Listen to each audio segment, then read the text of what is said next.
The Environmental Protection Agency has held a conference at the Radisson Blu Hotel as a way to validate a document of the communication strategy of the National Determined Contribution. Dr. Tonia Musa, the consultant, showcased the factors responsible for environmental problems and the plans of actions in addressing environmental response, of which community engagement is one of the activities for such cause. Tamba Emmanuel, Deputy Director of Climate Change at the Environmental Protection Agency, said, Before COP21 in Paris in 2015, countries were asked to come out with your intention that is driven by national processes. How do you want to address issues of climate change? That is both climate adaptation and mitigation. And Sierra Leone was able to develop what we call our INDC to address climate change. But when,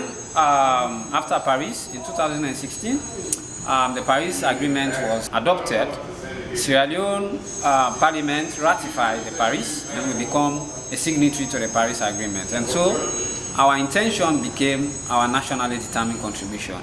And so there were programs in addressing both climate change mitigation and adaptation.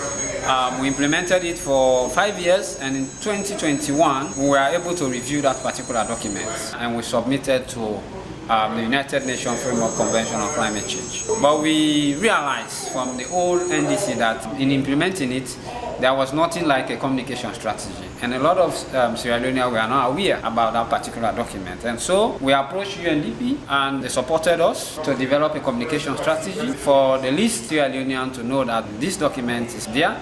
And this document is here to address issues around climate change. Tanzila Watasanko of Sustainability and Local Economic Development Cluster speaks on climate change and its impacts on Sierra Leone. Sierra Leone as a country, we do acknowledge our vulnerability to the adverse effects of this climate change.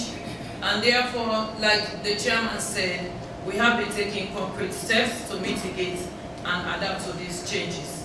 And several efforts have been made both at the national and the international levels to address the negative impacts. Recommendations made at the conference were warmly welcomed by the Environmental Protection Agency for a swift realization of the implementation of the communication strategy in addressing environmental response. Emmanuel Mbowa, AYV News, Freetown.